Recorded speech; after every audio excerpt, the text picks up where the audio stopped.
रहा हूँ तुमसे, दर्द बताना नहीं आता। बैठे बैठे भीग जाती है पलके, दर्द छुपाना नहीं आता। चोट घाव पर लागी तो दुखाई काहे ना, चोट घाव पर लागी तो दुखाई काहे ना।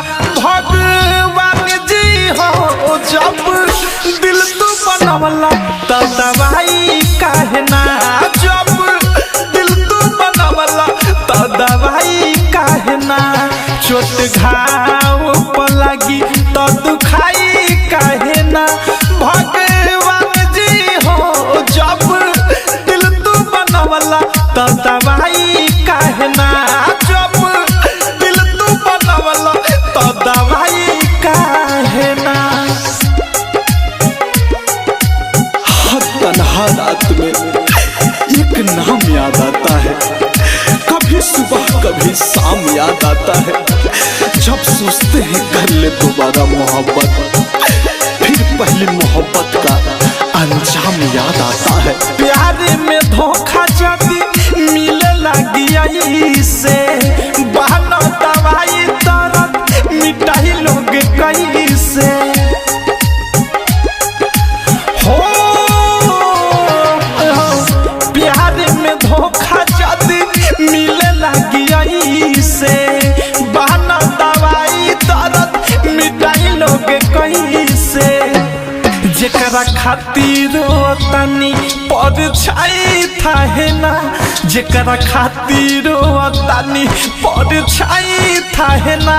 भगवान जी हो जब दिल तू बनवला तो दवाई काहे ना, जब दिल तू बनवला तो दवाई काहे ना।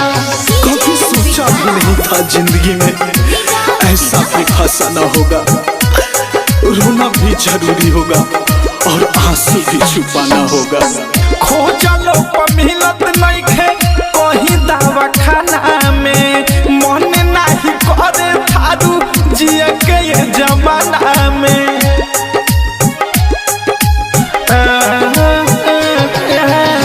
खोजलो पर मिलत नइखे कहीं दवा खाना में, मन नहीं करे थारू जिए के ये जमाना में।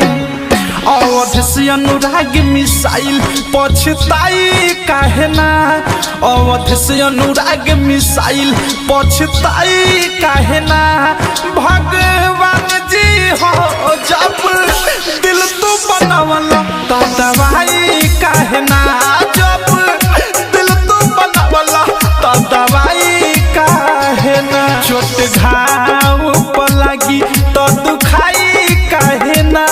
भगवान जी हो जब दिल तू बनवला तो दवाई काहे ना, जब दिल तू बनवला तो दवाई काहे ना।